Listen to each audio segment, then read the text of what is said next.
The smell of burnt coffee and old maple syrup was the perfume of my life. For 7 years, it had clung to my clothes, my hair, and my skin. I worked at the corner booth, a small diner in Maple Creek, Michigan, that seemed frozen in time. The vinyl on the seats was cracked. The jukebox in the corner hadn't worked since 2005. But the regulars didn't mind. They came for the familiar comfort, the same way I came to work every day, for the familiar comfort of a routine that was helping to build a future. Not my future, our future, mine and Leo's. Clara, table for needs a check, and the old man in the corner wants more coffee. Maya called out, sliding a plate of pancakes onto the pass-through window. I nodded, grabbing the coffee pot. On it, Maya was my best friend. We had started working here around the same time. She was sharp, funny, and had a way of seeing through people's nonsense, especially mine. She watched me now as I refilled Mr. Henderson's cup, my movements automatic. I could feel her eyes on my back. When I returned to the counter, she was leaning against it, wiping down a clean spot that was already clean. "You look exhausted," she said. It wasn't an accusation, just a fact.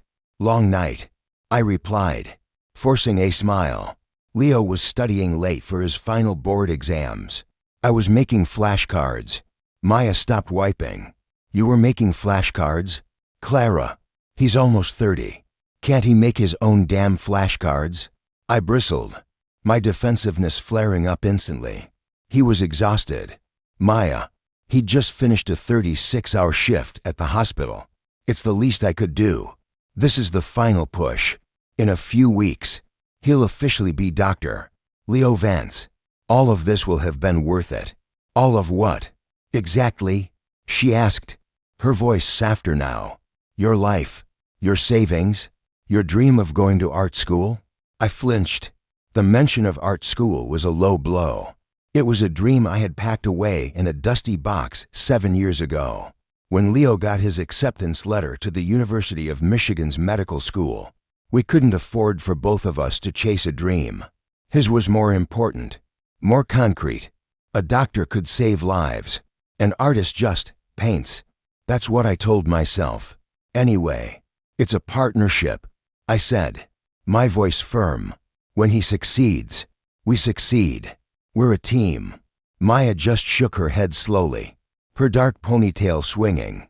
"A team is supposed to work together. It feels like you're the only one playing. Honey, he's the star quarterback, and you're the entire stadium staff, from the person who lines the field to the one who cleans the toilets after the game." I hated when she was right, or when she was almost right.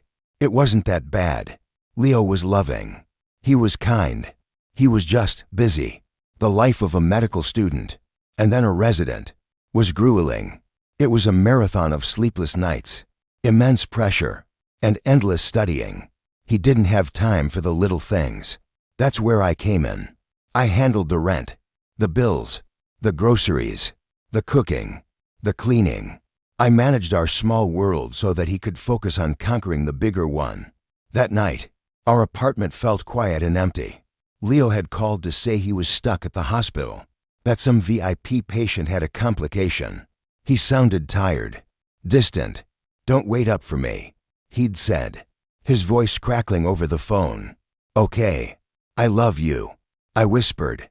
There was a slight pause. "You too," he replied. Then the line went dead. I stood in the middle of our small living room, the silence pressing in on me. The apartment was a collection of mismatched furniture, most of it secondhand, but it was clean. I made sure of that. On the wall hung a large, framed anatomy chart Leo had used in his first year. I'd thought it was a romantic piece of decor at the time, a symbol of his journey. Now, it just looked clinical and cold. I ran my hand over the worn fabric of the armchair. His chair, a medical journal, was left open on the seat. I picked it up. The page was bookmarked, an article about cardiothoracic surgery. The author was a doctor, Sterling, Harrison Sterling, the chief of surgery at the hospital. I remembered Leo mentioning him. He was a legend. Apparently, And his daughter, Annabeth Sterling, was in Leo's residency program. Leo mentioned her a lot. Actually, Annabeth has this incredible diagnostic mind, he'd said a few weeks ago, his eyes shining with an excitement I hadn't seen in a long time. Her father is Harrison Sterling. You know, she's brilliant. Everyone wants to be on her team. At the time, I'd felt a pang of pride. My Leo was working with the best and the brightest. He belonged with them. Now, a different feeling crept in. A cold, slithering doubt. I pushed it down. It was ugly. I was being insecure. Leo was just admiring a talented colleague. That was all. To distract myself, I opened my laptop and checked our bank account. The numbers were low. As usual, my entire paycheck from the diner went straight to rent and utilities. The little I had left over went into a separate savings account I'd labeled Dr. Vance's future. It was for his board exam fees, for a new suit for his residency interviews, for the deposit on a nicer apartment once he finally started earning a real salary. Seeing the balance, so carefully built from hundreds of double shifts and skipped lunches, usually made me feel proud. It was tangible proof of my contribution, of my sacrifice. Tonight, it just made me feel empty. I closed the laptop. Maya's words echoed in my head. What about your dreams, Clara? On impulse, I walked to the hall closet and pulled out a large, flat portfolio from the very back, hidden behind old coats and a broken vacuum cleaner. I blew a layer of dust off the cover and unzipped it. Inside were sketches, charcoal drawings of faces from the diner, watercolor paintings of the sun setting over Maple Creek, a self-portrait I'd done when I was 19. My eyes wide with a future that seemed limitless. The girl in the drawing was a stranger to me now. Her hands weren't calloused from carrying hot plates. Her face wasn't etched with a permanent tiredness. She didn't know the smell of burnt coffee. She smelled of turpentine and hope. I traced the outline of her face, a wave of grief washing over me so powerful it almost knocked me off my feet. I had given her up. I had given her up for a man who barely had time to say I love you back. A key turned in the lock. The front door creaked open. I quickly zipped up the portfolio and shoved it back into the closet just as Leo walked in. He looked like a ghost. His scrubs were wrinkled.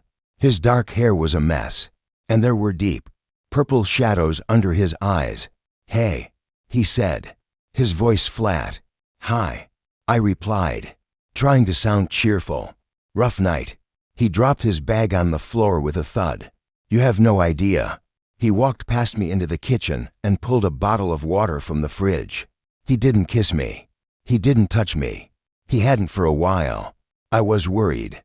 I said, following him, "Is the patient okay?" He took a long drink of water before answering. It was Dr. Sterling's patient. We were in surgery for 9 hours. Annabeth was first assist. She was incredible. Didn't flinch once. There was that name again. Annabeth. That's great, I said, my voice sounding weak to my own ears. You must have been great too.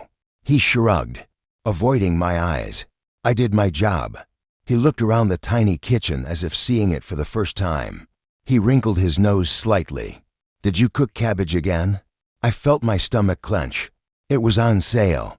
I was trying to save some money for the... I know. He cut me off, holding up a hand. For the future. I get it. Clara, I'm just tired of everything smelling like cabbage. The cruelty of the comment, so casual and thoughtless, stung more than a direct insult. I had spent an hour making a meal he wasn't even here to eat, carefully planning it to fit our impossibly tight budget, and all he could do was complain about the smell. I'm sorry, I said quietly. I'll get an air freshener tomorrow. He sighed, the sound full of a weariness that seemed to have nothing to do with the hospital. It's fine. Don't worry about it. I'm going to shower and go to bed. He walked away, leaving me alone in the kitchen with the lingering smell of boiled cabbage and failure. I looked at the single plate of food I had saved for him, covered in plastic wrap on the counter. Slowly, I picked it up and scraped it into the trash can. The next few weeks passed in a blur of forced cheerfulness on my part and growing distance on his. He passed his board exams, and I was ecstatic. I hugged him tightly, telling him how proud I was. He just smiled weakly and said, "Yeah, it's a relief it's over." There was no "we did it." There was no acknowledgement of the countless nights I had stayed up with him, quizzing him until my voice was hoarse. It was his victory, and his alone. The hospital offered him a residency position in their prestigious general surgery program. It was the best possible outcome, the culmination of everything I had worked for. This was it, the finish line. From here on out, things would be different. The stress would ease. He would have more time. We would finally get to live the life we'd put on hold for 7 long years. To celebrate, I decided to throw him a surprise party. Nothing big. Just us. A celebration of the beginning of our real life. The day he was scheduled to receive his official doctor's coat was a Tuesday. I took the day off from the diner, telling my boss I was sick. The life felt small and insignificant compared to the monumental importance of the day. I spent the entire afternoon transforming our cramped apartment. I bought balloons blue and silver that said "Congratulations, Dr. Vance." I hung a banner across the living room. I cooked his favorite meal, beef stew, the expensive kind with real red wine, not the cheap cooking sherry I usually used. The whole place filled with a rich, savory aroma, a deliberate act of war against the ghost of boiled cabbage. The final touch was his gift. It had taken me 3 months of skimming from the grocery budget to afford it. I placed the small, heavy box in the center of the coffee table.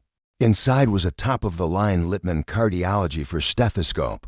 It was a deep, glossy black, professional, serious, important. I had gotten the metal chest piece engraved. It was tiny, almost impossible to read unless you were looking for it. Dr. Leo Vance, with all my love. See, I stood back, looking at the scene I had created. It was perfect, a perfect start to our perfect future. I checked the clock.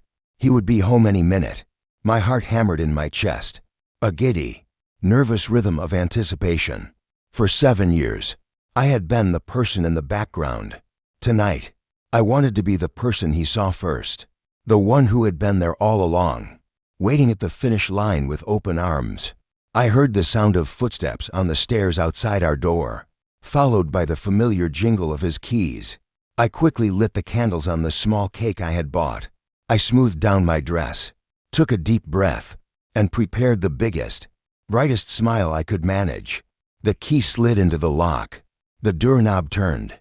The door swung open, and my world fell apart. He wasn't alone.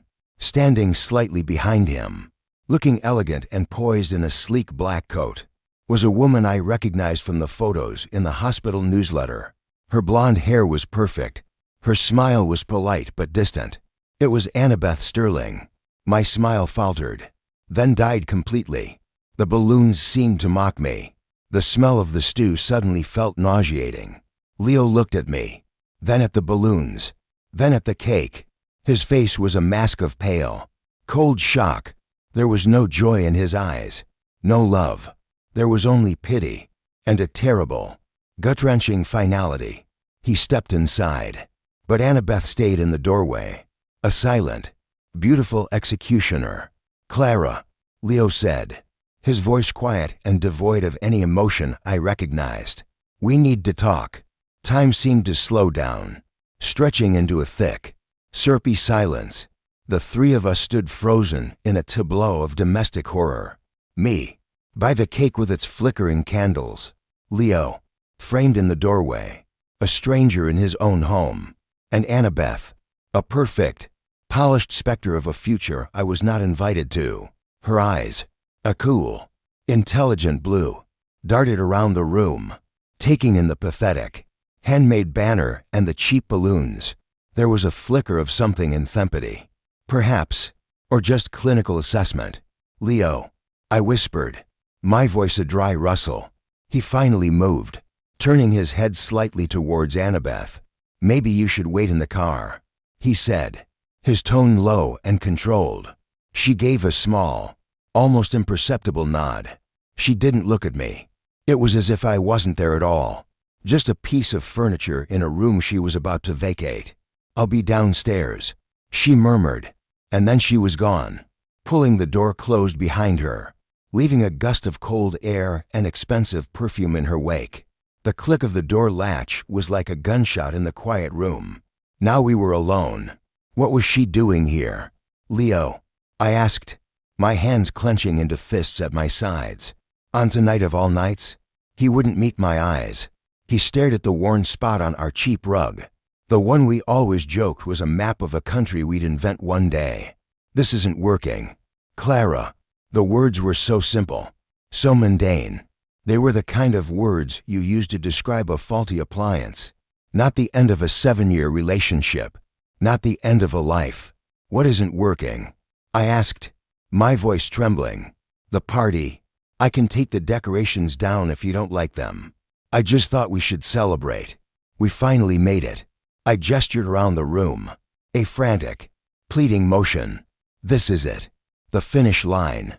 "Stop," he said, and his voice was sharp now. He finally looked at me, and his eyes were cold, hard stones. The warmth I had known for 7 years was completely gone. "Just stop. This isn't a celebration. It's a reminder of everything I'm trying to leave behind." Every word was a physical blow. "Leave behind? What are you talking about? I'm what you're trying to leave behind. This life, the one I built for you. You didn't build it for me." He shot back, his voice rising. "You built it for us.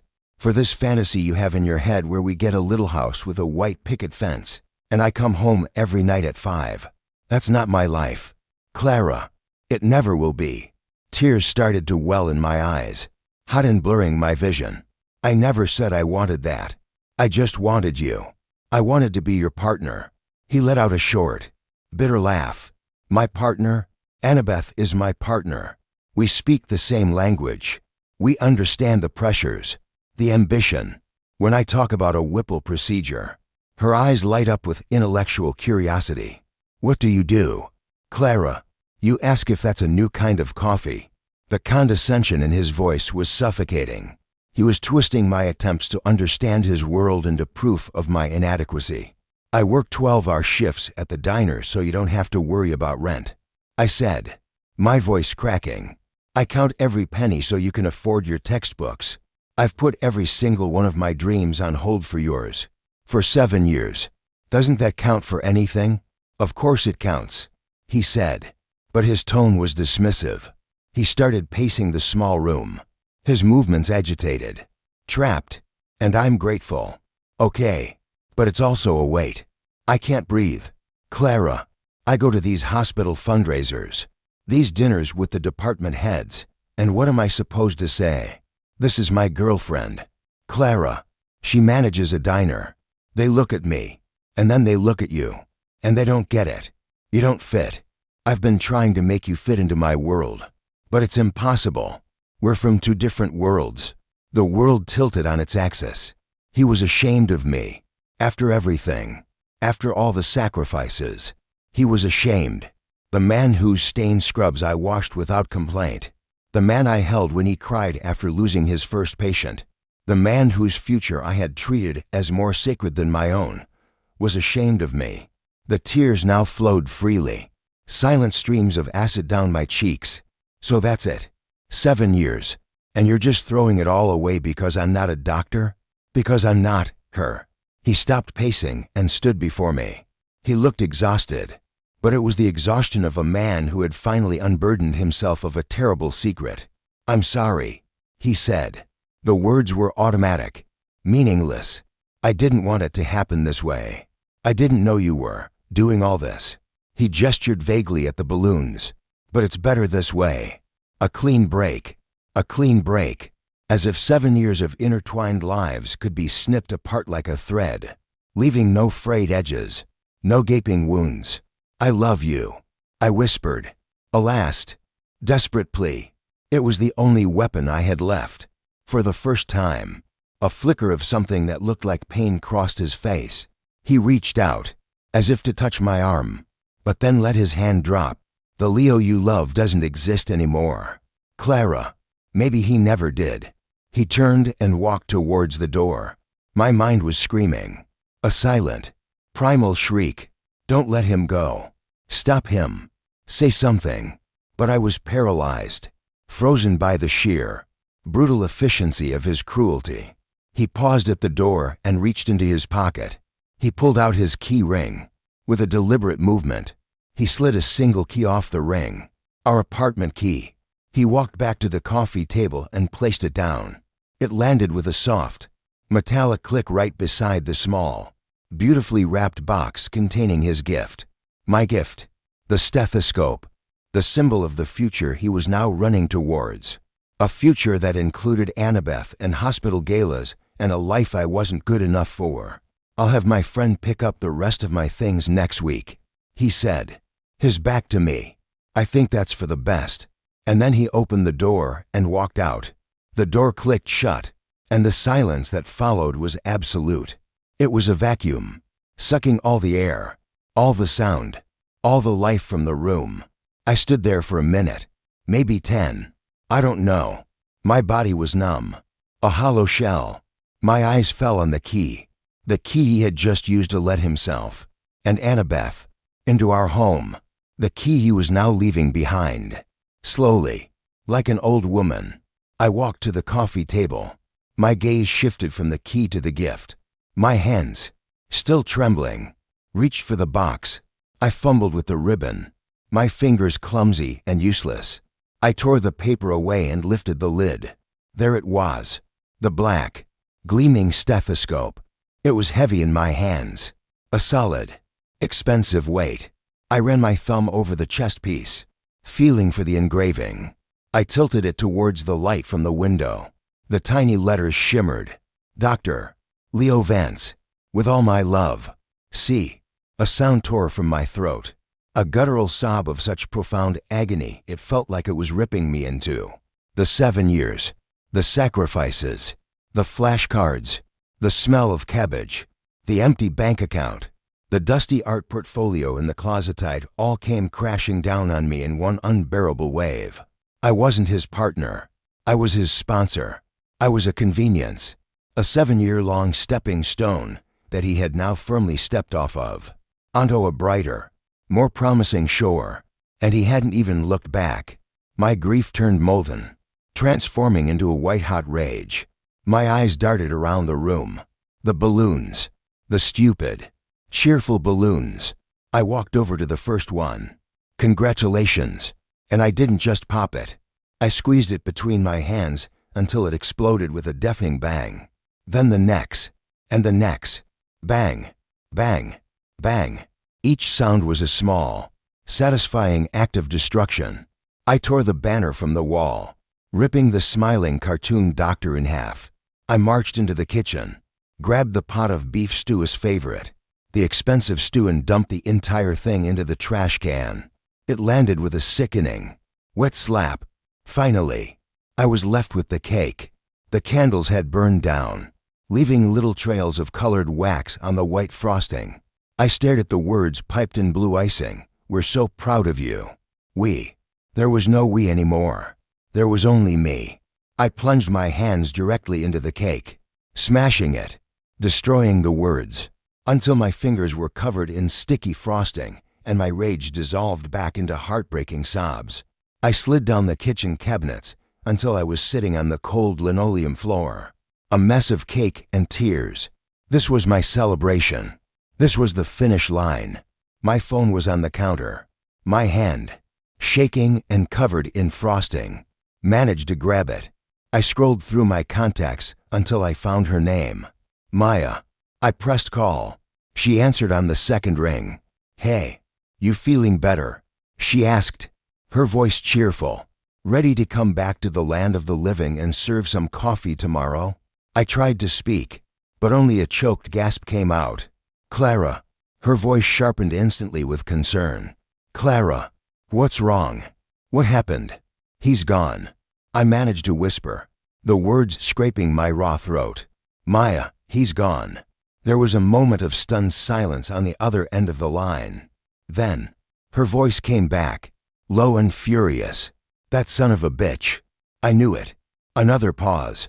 Where are you? Are you okay? I'm home.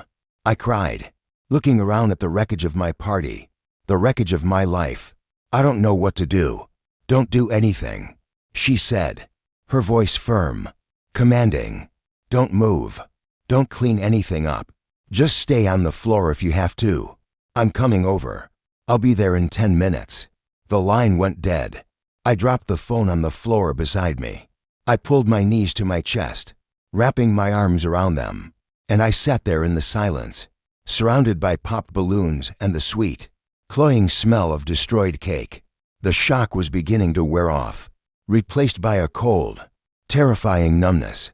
He was gone, and for the first time in 7 years, I was completely and utterly alone. Maya was true to her word.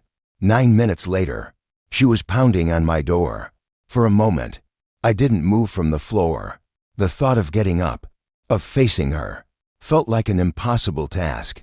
But the pounding was insistent, a frantic rhythm that cut through my stupor. Clara, open the door. I swear to God, if you don't open this door, I'm kicking it in.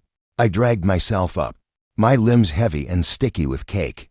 When I pulled the door open, her face was a mixture of fury and deep, aching pity. Her eyes took in my statomy tear-streaked face, my frosting-covered hands, the destroyed apartment behind me, and her expression hardened. Oh, honey, she breathed. She didn't wait for an invitation. She pushed past me, her gaze sweeping over the dead balloons and the ripped banner. She kicked a piece of the ruined cake out of her path.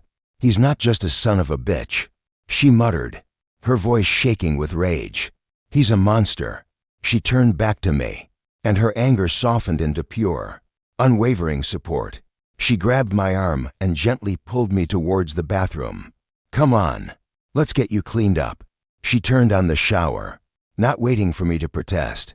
She helped me peel off my ruined dress and guided me under the hot spray. The water washed away the frosting and the tears, but it couldn't touch the cold, hollow ache deep inside my chest. I just stood there, letting the water sluice over me, while Maya sat on the closed toilet lid, a silent, steady guard. That night, she didn't leave. She cleaned up the wreckage of my party, throwing the last of the balloons and the trashed food into garbage bags. She didn't say much, just worked with a grim, efficient determination. She found a clean t-shirt and shorts for me to wear, made me drink a glass of water, and then led me to my bed. She pulled the covers over me as if I were a child. Get some sleep, she said, her voice soft. I can't, I whispered into the darkness. Every time I close my eyes, I see her face. She sat on the edge of the bed for a long time, her hand resting on my back, a small, warm weight in an ocean of cold. The days that followed were a gray, featureless blur. Grief was a thick fog that filled my lungs and clouded my vision. I moved through my life like a ghost, haunting the edges of my own existence. I went to work at the diner because I had to. Rent was due, and Leo's half wouldn't be coming anymore. But I was useless. I forgot orders. I dropped a tray of milkshakes, the glasses shattering on the floor in a spray of sticky sweetness that felt like a mockery of my life. My boss, a kind, balding man named Sal, pulled me aside. Clara, what's going on? He asked gently. You're not yourself. I just shook my head, unable to form the words. I'm sorry. I'm just tired. He must have heard the rumors that were already starting to whisper through the small town. Everyone knew everyone's business in Maple Creek. He just patted my shoulder awkwardly. Take a break in the back when you need to. The stockroom became my refuge. I would hide between shelves stacked high with giant cans of tomatoes and industrial-sized bags of flour. And I would cry, silent, shuddering sobs that left me exhausted and empty. Maya tried to drag me out of my misery. She showed up at my door with movies and pizza. She tried to get me to go for a walk, to go to a bar, to do anything other than sit in my silent, half-empty apartment. I refused every time. The effort of pretending to be okay was too much to bear. You have to eat, Clara, She'd plead, holding out a slice of pizza. I'm not hungry. You can't let him win. You can't let him destroy you. But I already felt destroyed. I felt like a building that had been gutted by fire. The foundation was still there, but everything inside was just ash and rubble. My nights were the worst. I couldn't sleep in the bed we had shared. His scent was gone, but his absence was a physical presence beside me. I would lie awake for hours, my mind a merciless tormentor, replaying every happy memory, every promise he had ever made, and twisting them into evidence of my own stupidity. And then I discovered a new, more refined form of torture: social media. I'd stay up until 3 in the morning, the blue light of my phone illuminating my tear-stained face, scrolling through his life, his new life. There he was at a black-tie hospital fundraiser, looking impossibly handsome in a tuxedo I'd never seen before. Annabeth was on his arm, draped in a glittering silver dress, laughing up at him. They looked like a power couple from a magazine. I found Annabeth's profile. It was public. It was a window into the world he had chosen over me. Pictures of her family's sprawling estate on the lake. Photos from a ski trip to Aspen with other doctors. A picture of her and Leo, clinking champagne glasses on a balcony overlooking the city lights. The caption read, celebrating the end of one chapter and the beginning of a beautiful new one. It had been posted 3 days before he broke up with me. The pain was so sharp, so specific. It felt like I was swallowing glass. He hadn't just left me. He had been planning his new life while I was still planning our future. While I was making flashcards and cooking cabbage soup, he was falling in love with someone else. The lie of it all was what hurt the most. About a week after he left, I got a text from a number I didn't recognize. "Hi Clara, this is Mark, Leo's friend. He asked me to come by and pick up his things. Would tomorrow afternoon be okay?" He didn't come himself. Of course, he didn't. That would have required courage, a confrontation with the mess he had made. It was easier to send an emissary, a stranger, to perform the final amputation. I texted back a single word, "Fine."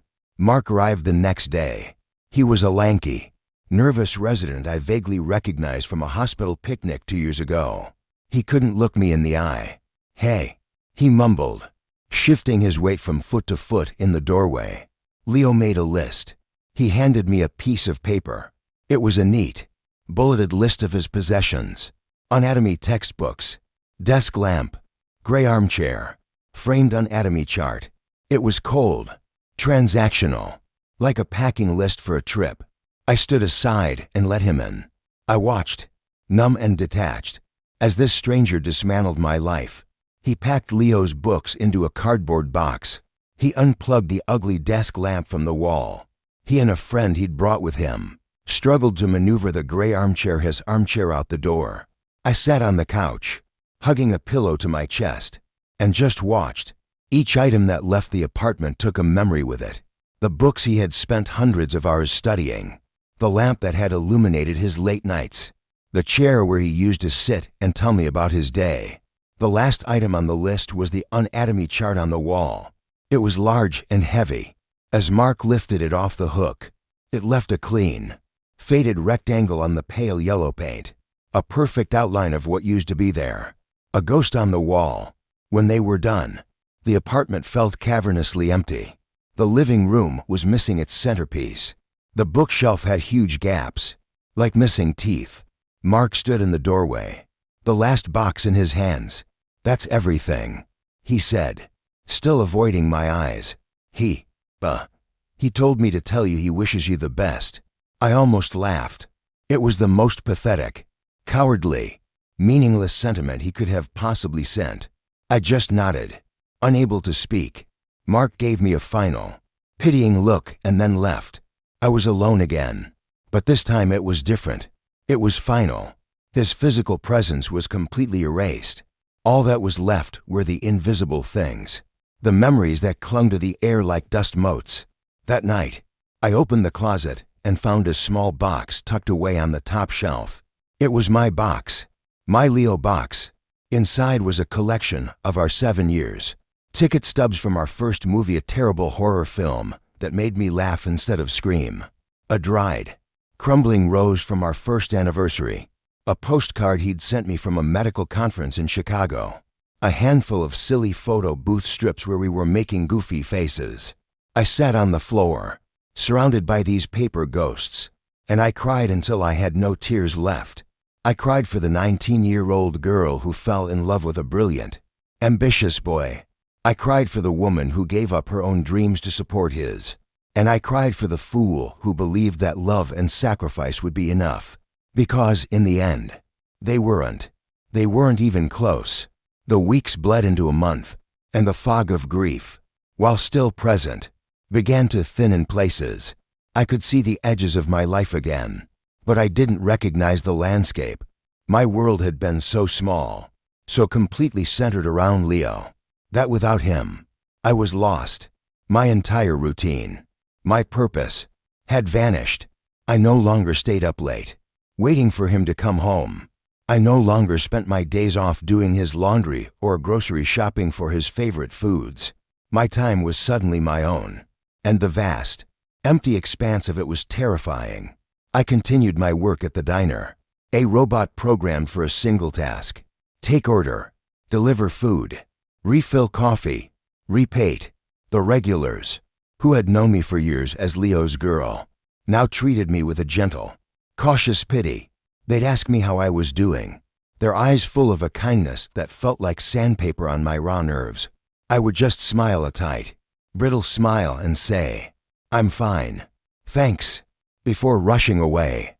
One afternoon, a torrential downpour started, the kind of sudden, violent Michigan storm that turns the sky a bruised purple gray. The diner was slow. I was staring out the window, watching the rain sheet down, feeling a bleakness that matched the weather. Sal saw the look on my face. "Go on. Get out of here, Clara," he said, untying his own apron. "I can handle it. Go home and get some rest." I didn't want to go home. Home was the epicenter of my loneliness. But I didn't want to stay, either. So I mumbled my thanks, grabbed my thin jacket, and stepped out into the storm. I didn't have an umbrella. The rain plastered my hair to my head and soaked through my clothes in seconds. I started walking, with no destination in mind. I just needed to move, to feel something other than the hollow ache in my chest. The cold rain on my skin was a welcome shock, a distraction from the storm inside me. My wandering took me down a side street I rarely visited, a quieter part of town lined with old brick buildings and small, independent shops.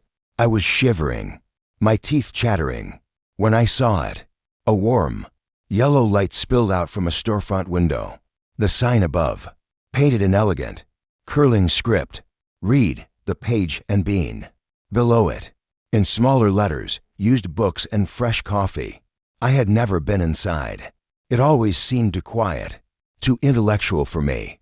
It was a place for students and professors, not diner waitresses.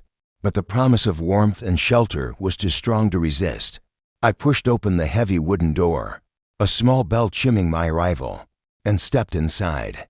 The air was warm and smelled wonderful, a rich, earthy mix of old paper, brewing coffee, and something sweet, like cinnamon. Bookshelves stretched from floor to ceiling, crammed with books of every size and color. It was a labyrinth of stories, a quiet haven from the raging storm outside. A few patrons were scattered among the cozy armchairs, reading, their faces illuminated by small, shaded lamps.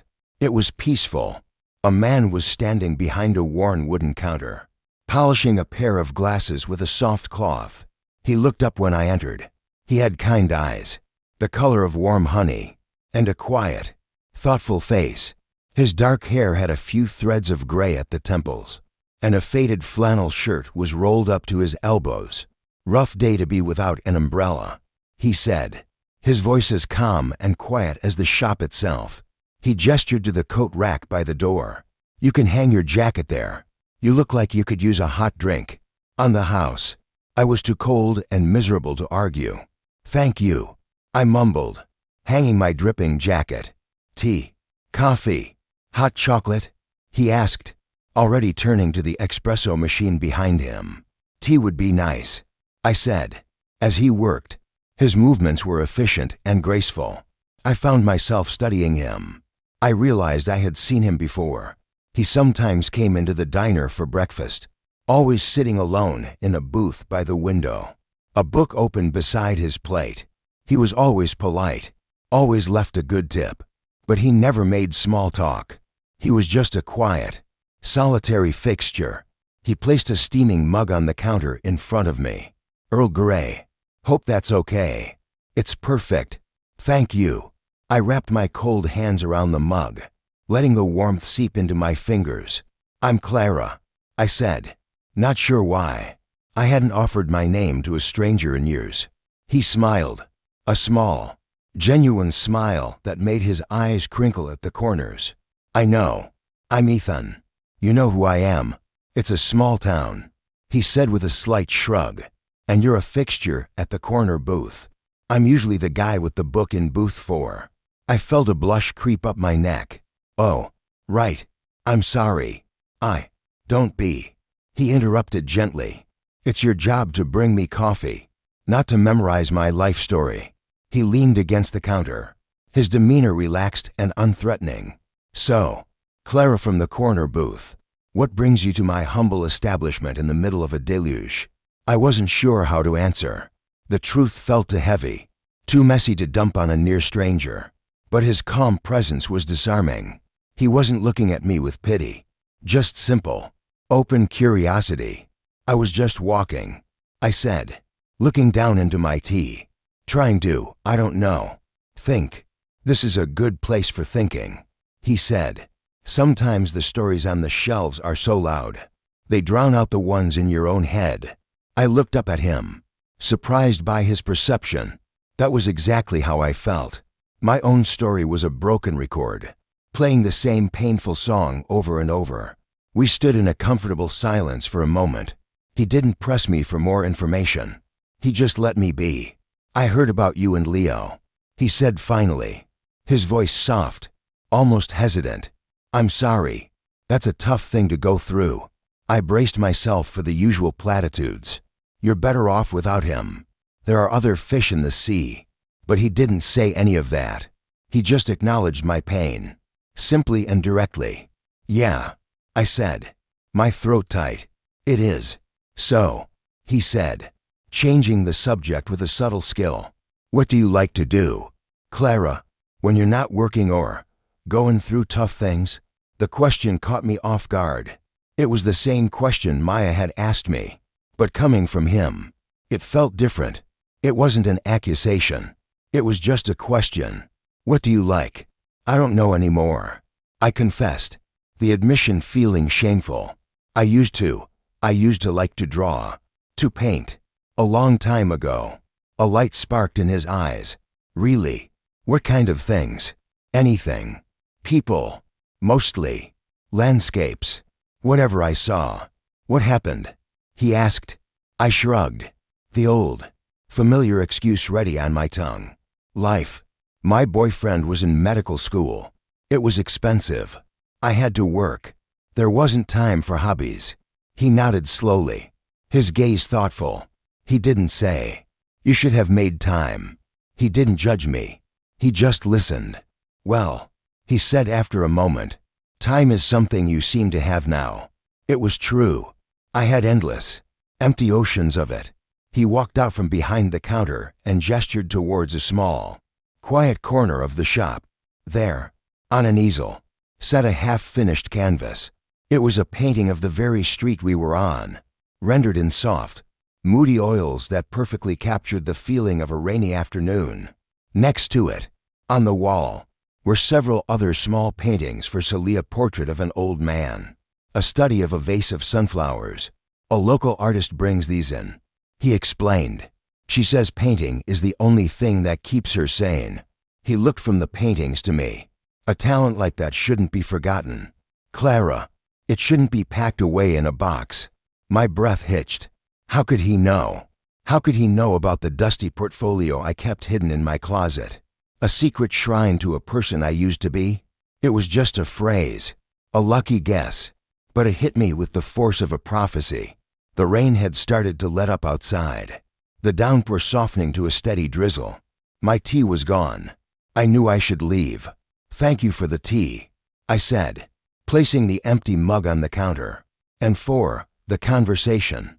"Any time," he said. "The storm will pass. They always do." He was talking about the weather, but we both knew he wasn't. I walked home in the gray twilight, the air washed clean by the rain. Ethan's words echoed in my mind. A talent like that shouldn't be forgotten. It shouldn't be packed away in a box. When I got back to my apartment, it felt different. Less empty, less like a tomb. It felt like a space, a blank canvas. For the first time in over a month, I didn't turn on the TV for noise. I didn't scroll through my phone, looking for pain. Instead, I walked to the hall closet. I pulled out the old coats, the broken vacuum, and from the very back, I retrieved the dusty black portfolio. I carried it into the living room and laid it on the floor, right in the spot where Leo's armchair used to be. I unzipped it. I took out the drawings one by one, spreading them out on the rug. The charcoal faces, the watercolor sunsets, the girl with the hopeful eyes. I stayed there for hours, just looking at them. It wasn't sad anymore. It felt like finding a box of old photographs of a dear friend I had lost touch with, a friend I desperately wanted to know again. That night, for the first time since Leo left, I slept through the entire night, and I didn't dream of him. I dreamed of colors. The next morning, I woke up with a feeling I hadn't experienced in a very long time, a flicker of purpose. It wasn't a roaring fire, just a tiny, fragile spark, but it was enough. After my shift at the diner, I didn't go straight home. I walked to the town's only art supply store. It was a small, dusty shop I hadn't set foot in since I was a teenager. The smell of oil paints and turpentine hit me the moment I opened the door, a scent so familiar and so deeply missed that it made my chest ache with a strange mix of nostalgia and regret. I bought a small set of watercolor paints, a pad of thick, textured paper, and a few brushes. The purchase felt both reckless and essential. It was the first money I had spent on myself on something that wasn't a necessity like rent or groceries in 7 years. Back in my apartment, I cleared the small kitchen table, my hands trembling slightly. I set out the paper, the paints, the little plastic palette. I filled a glass with water. For a long time, I just stared at the blank white page. It was intimidating. What if I had forgotten how? What if the girl with the hopeful eyes was gone for good? I thought of Ethan's words, just start. So I did. I dipped the brush in the water, then into a deep blue paint. I touched the brush to the paper. The color bloomed, spreading across the textured surface. And just like that, something inside me unlocked. I painted for hours. I didn't try to create a masterpiece. I just let the colors flow. I painted the view from my kitchen window with gnarled branches of the old oak tree, the gray sky. I painted a cup of coffee, the steam rising in wisps. The movements felt rusty at first, my hand unsure, but slowly, the muscle memory returned. The familiar dance of brush on paper, of water and pigment, began to feel like coming home. When I finally stopped, my back was stiff and my fingers were stained with paint. 3 finished paintings lay on the table. They weren't perfect. They were simple, a little clumsy, but they were mine. I had created something from nothing, in a life that felt defined by loss and destruction. It was a profound and powerful feeling. Painting became my ritual. It was my anchor in the long, empty evenings.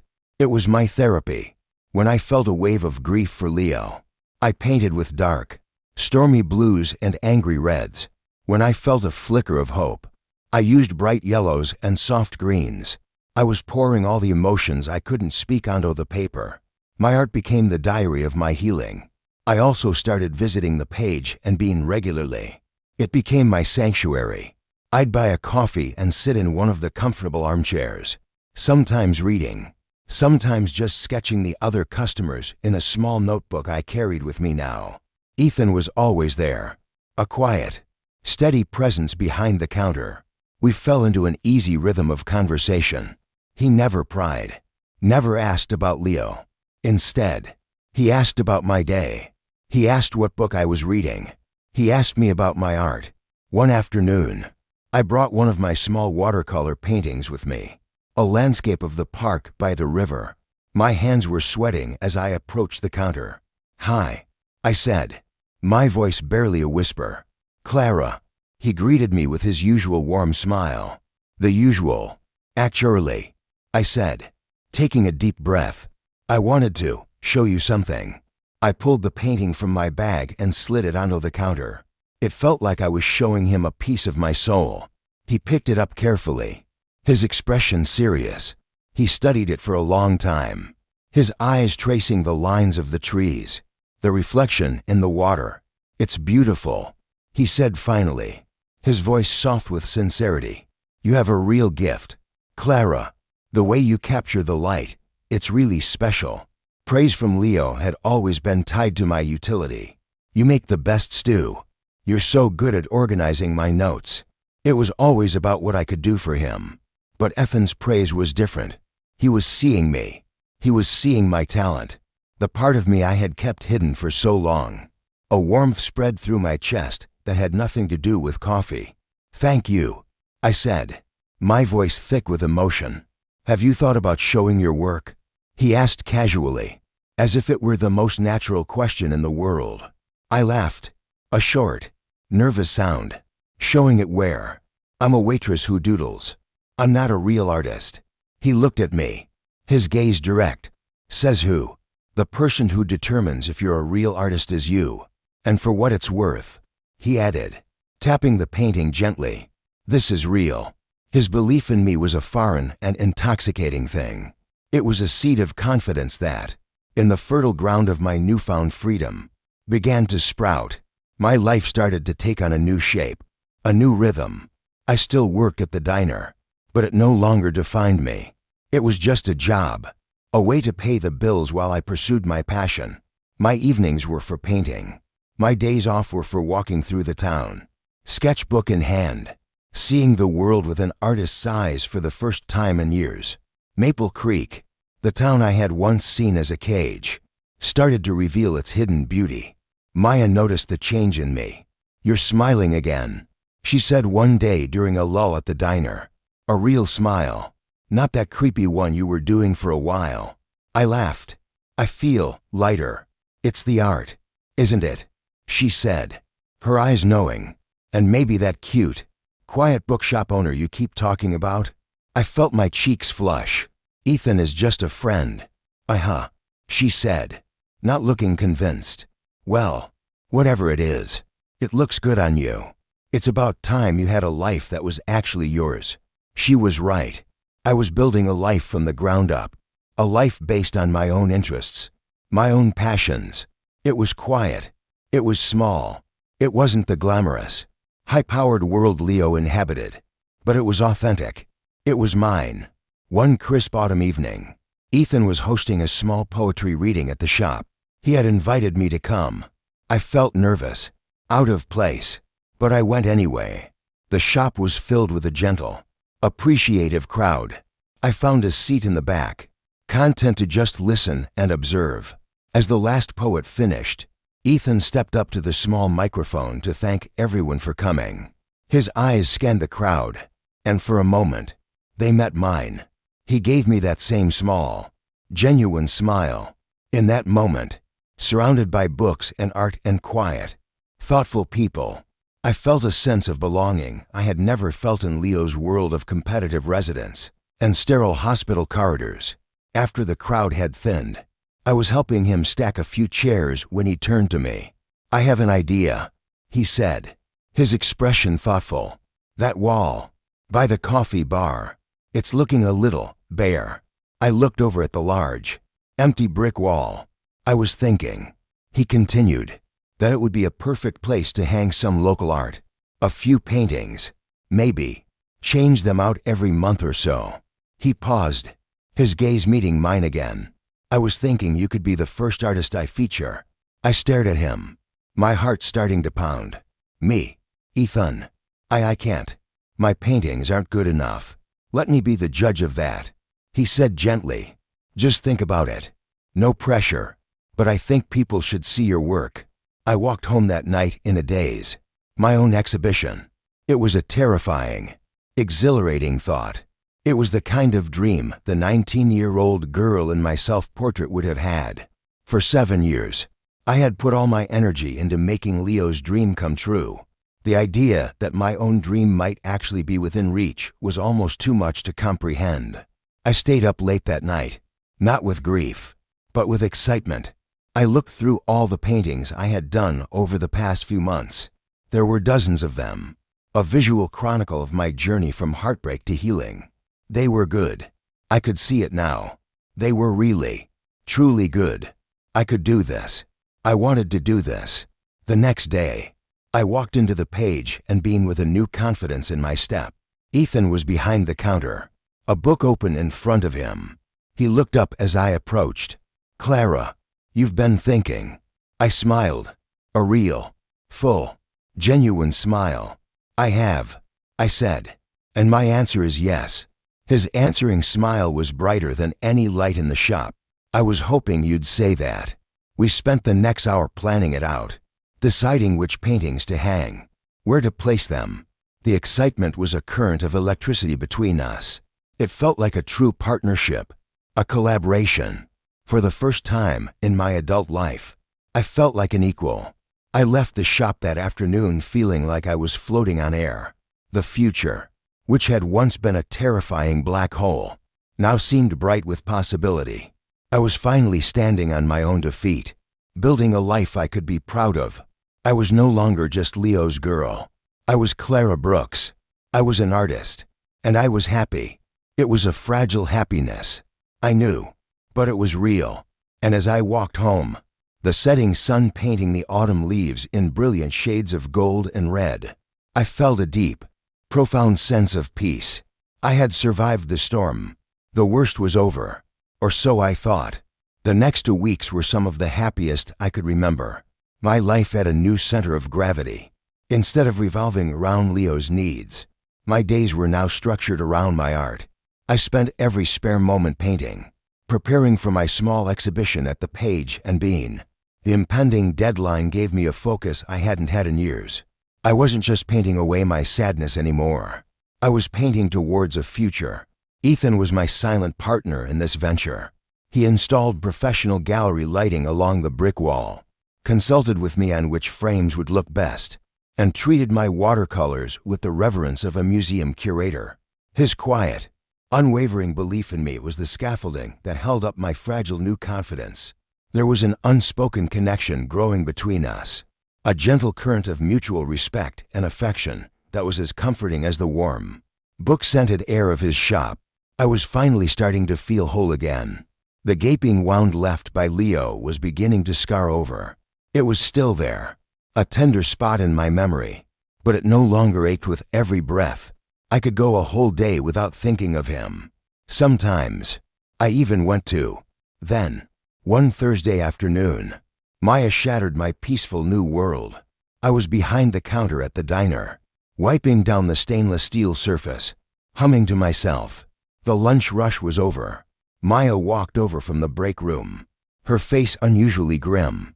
She was holding a copy of the Maple Creek Chronicle, the local weekly paper that was usually filled with news about high school football games and bake sales.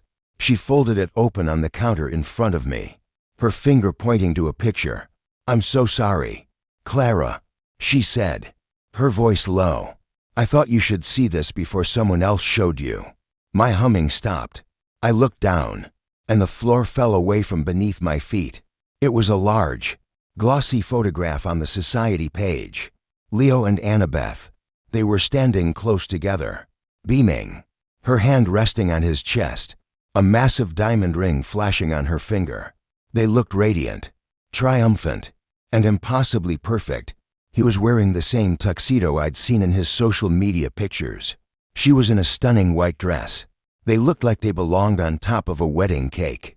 But it was the headline above the photo that sucked the air from my lungs. "Hospital power couple announces engagement. Doctor." Leo Vance to wed Dr. Annabeth Sterling. Engaged. The word echoed in the sudden, roaring silence of my mind. Engaged. My blood ran cold. I read the accompanying article, my eyes scanning the lines of cheerful, laudatory prose in a blur of disbelief. It talked about their shared passion for medicine, their brilliant careers. It mentioned her father, the esteemed Dr. Harrison Sterling, and how delighted he was to welcome Leo into their prominent local family. It detailed their plans for a lavish wedding next summer at the Sterling family's lakeside estate. It was a fairy tale, a perfect, beautiful fairy tale built directly on the ruins of my life. Clara. Maya's voice was a distant sound, coming from very far away. Are you okay? I couldn't answer. I felt a strange, detached calm settle over me, the kind of eerie stillness that comes in the eye of a hurricane. The pain was so immense, so overwhelming, that my body simply shut down. It was beyond tears. It was a deep, internal implosion. I had foolishly believed that the worst was over. I had thought the initial betrayal was the deepest cut. I was wrong. This was worse. This was confirmation. This was the irrefutable, public record proof that my 7 years were not just a failed relationship, but a lie, a calculated deception. Their relationship wasn't new. The timeline in the article made it clear. They had been a beloved couple within the hospital community for the better part of a year, which meant, for the last year of our relationship, while I was working double shifts to pay for his board exams, while I was lovingly packing his lunches and telling myself his distance was just stress, he was with her. He was building this other life, this real life, while keeping me on the side as his convenient, low-cost support system. I wasn't just replaced. I was used. I was a tool that had served its purpose and was now discarded. The last 7 years of my life weren't a partnership. They were a transaction. I had paid, in every conceivable way, for his ticket into this new world. And the moment he arrived, he slammed the door in my face. I have to go, I said, my voice flat and robotic. I untied my apron and dropped it on the counter. Clara, wait, Maya called after me, her voice laced with panic. Don't go, be alone right now. But I couldn't stay there. I couldn't be anywhere. I walked out of the diner, leaving the newspaper and my friend behind, and just started walking. The crisp autumn air felt like ice against my skin. The cheerful colors of the fall leaves seemed garish and offensive. I found myself, predictably, outside the Page and Bean. I could see Ethan through the window, talking to a customer. He looked up and saw me, and his smile of greeting quickly faded when he saw my face. He said something to the customer and immediately came to the door. Clara, what's wrong? He asked, his kind eyes filled with alarm. I opened my mouth to tell him, but the words wouldn't come out. A terrible, choking sob finally broke through my dam of numbness. The sound was ragged and ugly. I couldn't breathe. The world was tilting, the edges of my vision going dark. Ethan's hands were on my arms, steadying me. Okay, come on, inside. He guided me through the shop, past the concerned glances of the few customers, and into the small office behind the counter. He sat me down in his worn office chair and knelt in front of me. Breathe, he said, his voice a calm, reassuring anchor in my spiraling panic. Just breathe with me, in and out. I tried to follow his instructions, my chest heaving with convulsive sobs. He waited patiently, not rushing me, not crowding me, just staying there, a solid presence in my chaos. When my crying finally subsided into exhausted, hiccuping gasps, I managed to push the words out. He's engaged. Ethan didn't need to ask who. His face tightened, a flicker of anger in his gentle eyes. I see, he said, his voice quiet but laced with steel. It was all a lie, I whispered, the shame and humiliation washing over me in a fresh, sickening wave. The whole time, he was with her, and I was just the fool who paid his bills. No, Ethan said firmly, his gaze unwavering. You weren't a fool, Clara. You were trusting. You were loyal. You loved someone. There is no shame in that. The shame belongs entirely to him. His words were a balm on my wounded pride. But the pain was still a physical thing. A shard of ice in my heart. All the progress I had made. All the healing. All the fragile confidence I had built. It all felt like a joke. How could I have been so blind? How could I have let myself be so thoroughly devalued?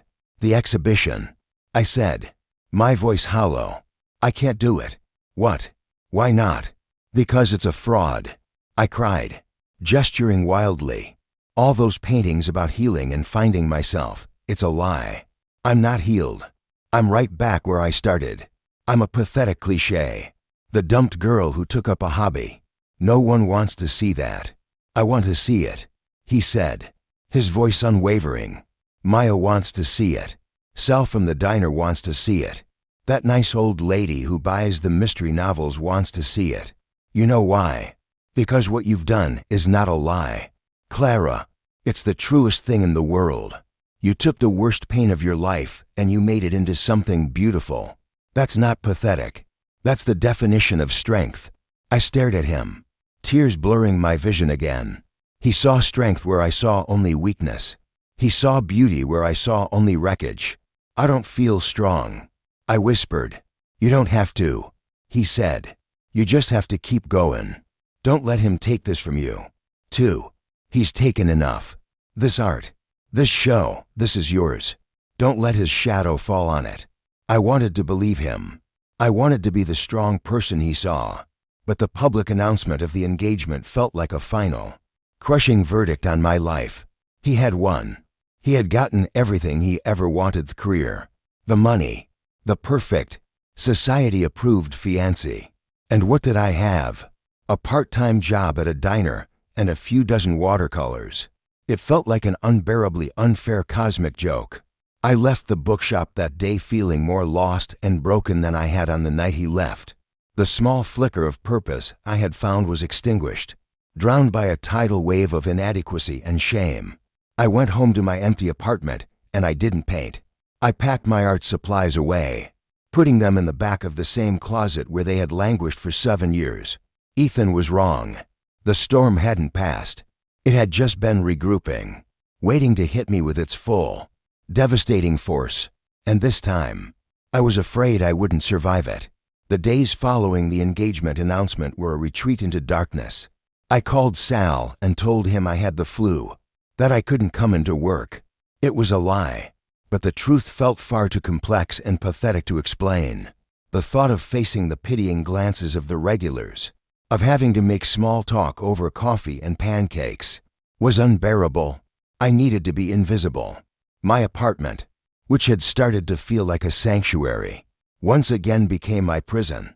I drew the blinds, shutting out the autumn sunlight, and lived in a perpetual twilight.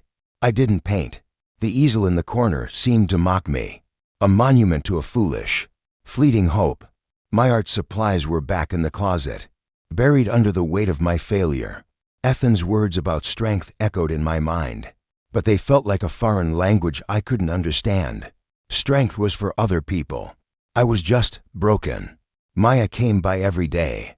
She'd bring groceries I didn't eat and movies I didn't watch. She'd sit with me in the gloom, sometimes talking, sometimes just being a silent, comforting presence. You can't stay in here forever, she said gently on the 3rd day, trying to coax a spoonful of soup into my mouth. Why not? I mumbled, turning my face away. There's nothing for me out there. There is, she insisted. There's a whole life out there that has nothing to do with him. You were starting to build it. Clara, don't stop now. It was a fantasy. Maya, I was playing dress up as an artist. But I'm not. I'm just the ex-girlfriend. That's my entire identity in this town. Even Ethan's calls went to voicemail. He left quiet, encouraging messages, just checking in. Clara, the wall is still here, waiting for you. Call me if you need anything at all.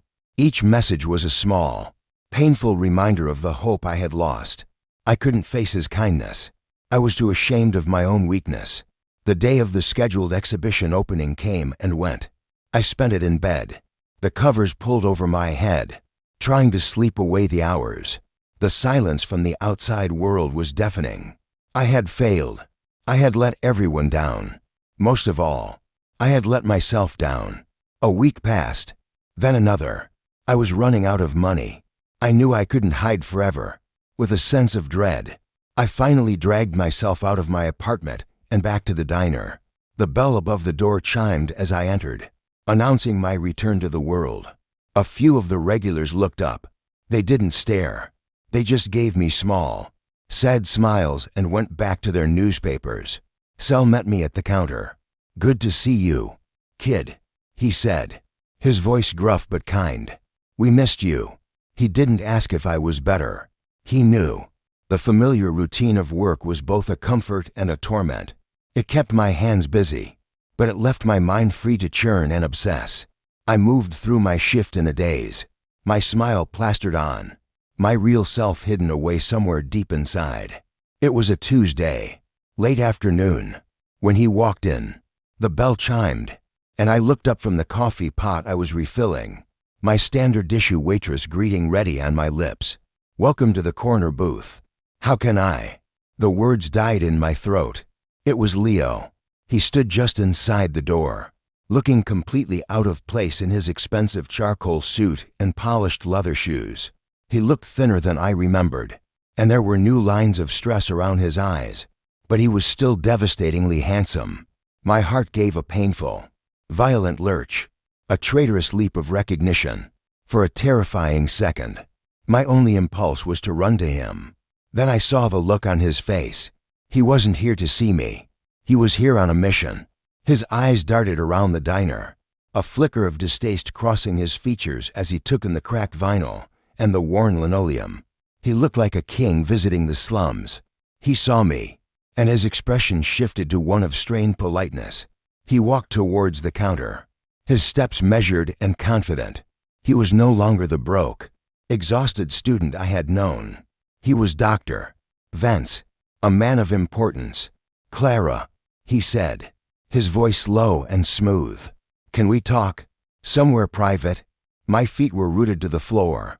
My voice, when I finally found it, was a reedy whisper. "What are you doing here?" "Leo, I just need 5 minutes of your time," he said, his eyes avoiding mine, instead focusing on a spot on the wall just over my shoulder. "It's important." Maya emerged from the kitchen, a tray of dishes in her hands. She saw Leo and froze, her eyes narrowing into dangerous slits. She set the tray down with a loud clatter. "You've got a lot of nerve showing your face in here," she hissed, her voice dripping with venom. "Maya, please," I said, putting a hand on her arm. This was my fight. I led Leo to the back stockroom, the place where I had cried so many tears over him. The irony was not lost on me. The small, windowless room was filled with the familiar smell of bleach and bulk spices. I leaned against a stack of canned peaches, crossing my arms over my chest, creating a physical barrier between us. "What do you want?" He looked uncomfortable, out of his element. "Look, I know this is awkward," he began. "Awkward." I cut him off, a bubble of hysterical laughter rising in my throat. "Awkward is bumping into an old teacher at the grocery store. This is something else entirely." He sighed, running a hand through his perfectly styled hair. "Okay, you're right. I know you're angry. You have every right to be. I'm not angry, Leo," I said, and the terrifying thing was, it was true. The rage had burned itself out, leaving behind a cold, hard emptiness. "I'm just tired. So please, just say what you came to say and go." He took a deep breath, like a man about to dive into icy water. "It's about the engagement. About Annabeth. Her family is very traditional. They value privacy. Reputation is everything to them." I stared at him, uncomprehending. What does that have to do with me? He finally looked at me, and his eyes were pleading. But it wasn't a plea for forgiveness. It was a plea for a favor. They know we were together for a long time. Annabeth had to tell them, and they're concerned that our past might become a source of gossip, that you might say things. The blood drained from my face. I felt dizzy. He wasn't here to apologize. He wasn't here to explain. He was here to buy my silence. He was here to manage his public relations. Say things, I repeated, my voice dangerously quiet. What kind of things? Leo, the truth. You mean the truth? That I supported you for 7 years? That you were seeing her while you were still living with me? That you dumped me 2 weeks after I paid for your medical board exams? That truth. He flinched at every word, as if I were physically striking him. It's not that simple. Clara, things got complicated. No, it is that simple. I countered, my voice gaining strength, fueled by a sudden, glacial fury. You used me, and now you're worried that your new, rich, important family will find out that their prize-winning son-in-law has a dirty little secret.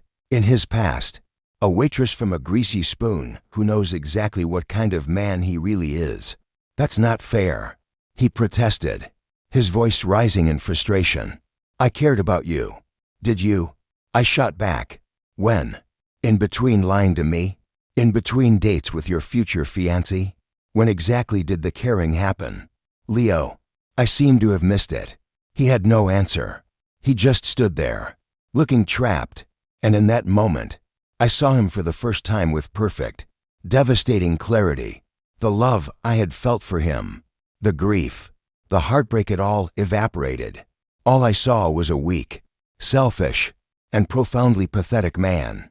A coward.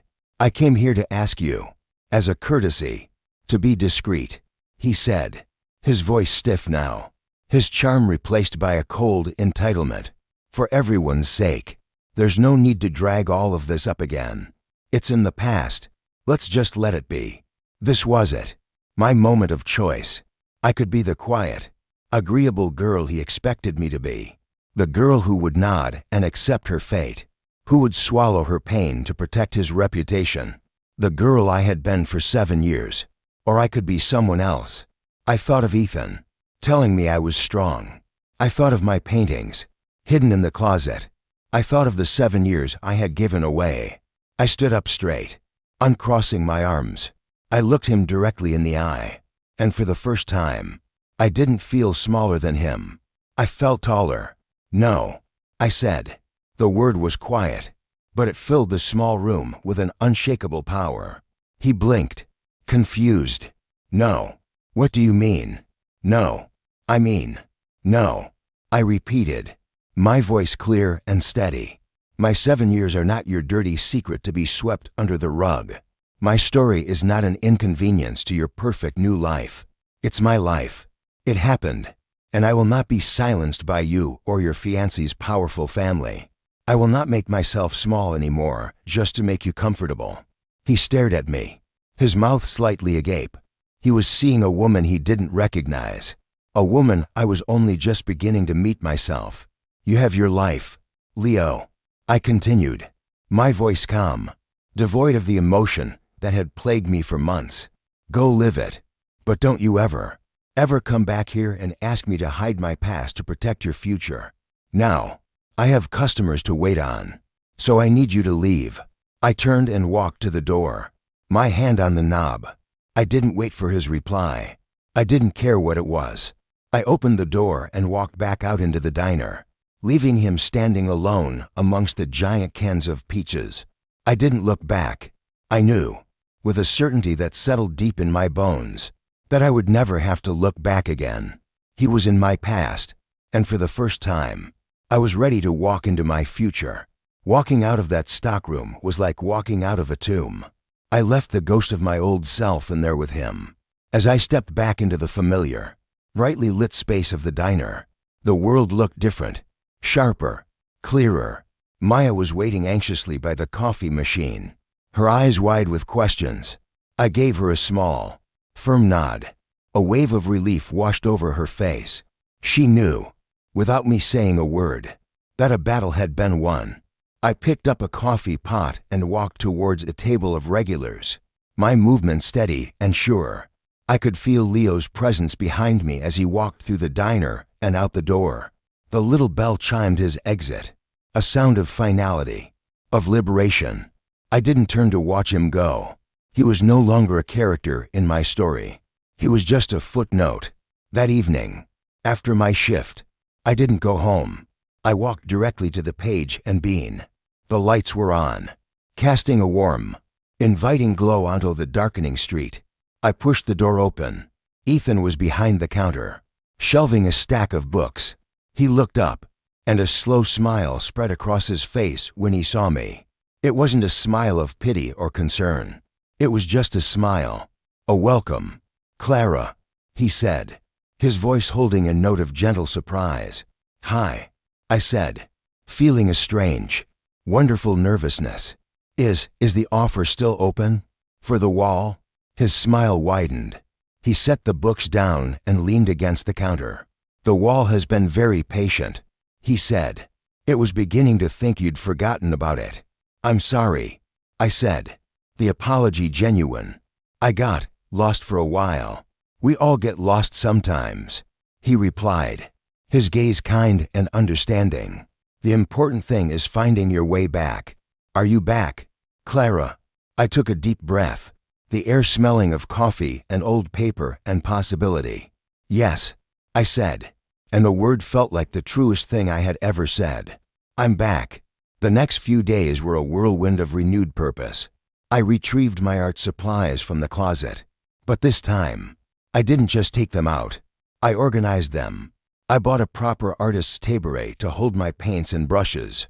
I set up my easel permanently by the window with the best light. My art was no longer a temporary hobby, a reaction to my grief. It was a permanent part of my home. It was a permanent part of me. My confrontation with Leo had unlocked something inside me. The last dregs of pain and humiliation had been replaced by a clean, invigorating sense of self-worth. It poured out of me and onto the canvas. I painted with a boldness I hadn't possessed before. My colors were brighter, my strokes more confident. I wasn't just painting my healing anymore. I was painting my strength. A week later, we hung the show. Ethan and I worked late into the night, carefully placing each painting on the large brick wall. When we were done, we stood back and looked at our work. The wall was transformed. It was alive with color and emotion. My journey of the past few months was laid bare for all to see. The dark, chaotic abstracts of my initial heartbreak, the tentative, hopeful landscapes of my first steps toward recovery, and the new, vibrant portraits I had painted in the last week, full of light and life. Ethan had printed a small, elegant sign to hang beside the collection. It read, "The 7th Year, Watercolors by Clara Brooks." Seeing my name in print, formally connected to my art, made my breath catch in my throat. I was Clara Brooks. I was an artist. We decided to have a small, informal opening reception the following Saturday. I was terrified no one would come, but Ethan put a sign in the window. Maya told everyone at the diner, and Sal even posted about it on the diner's social media page. Saturday night arrived. The bookshop was filled with the low hum of conversation and the soft clinking of glasses, and it was full of people. Maya was there, beaming with a pride so fierce it looked like it might burst out of her. Sal was there, looking awkward but impressed in a shirt and tie. My regulars from the diner were there, wandering from painting to painting, their faces full of surprise and admiration. The quiet, bookish patrons of Ethan's shop were there. They were all there for me. I stood in a corner, overwhelmed and deeply moved. People came up to me, strangers, to tell me how much they loved my work. An older woman with kind eyes told me one of my stormy landscapes perfectly captured how she felt after her husband passed away. A young college student told me my use of color was inspiring. They weren't just seeing paintings. They were seeing the feelings behind them. They were connecting with my story. From across the room, I saw Ethan watching me. He wasn't talking to anyone. He was just watching me. A look of profound, quiet pride on his face. He raised his glass to me in a silent toast. I smiled back, a real, radiant smile that reached all the way to my eyes. In that moment, I felt seen. I felt valued. I felt whole. Later in the evening, after the crowd had started to thin, I found myself standing next to him, looking at the wall. "You did this, Clara," he said softly. "It's incredible. We did this." I corrected him. "I couldn't have done it without you. I just held the ladder," he said with a self-deprecating shrug. "You did all the climbing." We stood in a comfortable silence, shoulder to shoulder, looking at the paintings. A small red dot was stuck to the frame of one of my newer Pichessa Vibrant, sun-drenched portrait of Maya laughing. "You sold one," I whispered, my voice filled with awe. "3, actually," he said, pointing out to other red dots I had missed. "That nice old lady who loves mysteries bought the stormy one." Tears pricked my eyes, but for the first time in a long, long time, they were tears of pure, unadulterated joy. As the last of the guests departed, leaving just the two of us in the quiet, peaceful shop, Ethan turned to me. "What's next, Clara Brooks?" he asked. I looked at the paintings on the wall, the chronicle of my broken heart and my slow, painstaking reconstruction. I thought of the 7 years I had spent in the shadows, believing my worth was tied to someone else's dream. And I thought of the future, a blank canvas, waiting for me. "I don't know," I said honestly, "and for the first time in my life, that feels exciting." He smiled. "I have a feeling it's going to be beautiful." He took a step closer, and his hand found mine. His fingers laced through mine. A simple, warm, and wonderfully solid connection. It wasn't a gesture of ownership or need. It was a gesture of partnership, of equality. We walked to the large front window of the shop and looked out at the quiet street of our small town. The lights of Maple Creek twinkled under a clear, starry sky. It was no longer a cage or a place of painful memories. It was just home. My home. I thought, briefly, of Leo. I pictured him in his big, fancy life with his beautiful, wealthy fiancée. I felt no anger, no bitterness. I felt nothing at all, except a distant, quiet sense of gratitude. His betrayal, as cruel and devastating as it was, had been a gift. It had shattered my life so completely that it forced me to build a new one, a better one. From the rubble, he had inadvertently set me free. I leaned my head against Ethan's shoulder, looking at my reflection in the dark glass. The woman looking back at me was not the same girl who had cried over a broken cake on the kitchen floor. Her eyes weren't filled with heartbreak. They were filled with paint and light and the quiet, unshakable strength of a woman who had finally, truly, found herself. The 7th year hadn't been the end. It had been the beginning.